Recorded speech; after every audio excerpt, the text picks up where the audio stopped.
FC Barcelona जस्तो पनौती club मैले मेरो लाइफमै देखेको छैन के। अभी मैं गाली नहीं दे सकता। नहीं, गाली नहीं देना। अब एकछिन बार्सिलोना फ्यानहरु नो रिस अब गाली नगर, अलिकति सुन।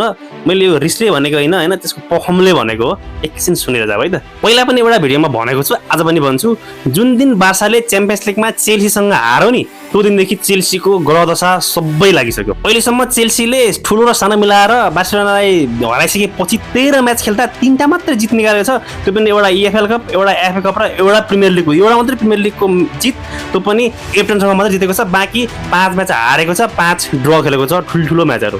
चेल्सी बवाल पर्फर्म गरेर आएको रिसेन्टलीको ओल्ड च्याम्पियन, खतरनाक डेन्जर टिम हो नि त। त्यसको हालत 72 डाउन बनाइदियो बार्सिलोनालाई जुन दिन त्योसँग हार्यो। त्यसपछि जब हार्यो नि, अनि चेल्सीले आफ्नो जितसँगै बार्सिलोनालाई दिएको वरदानको कुरा गरौँ।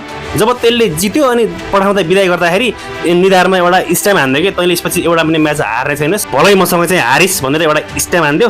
त्यसपछि के बार्सिलोनाले अहिलेसम्मका आजको रातिसम्मका 11औं म्याच खेल्दा एउटा पनि हारेको छैन।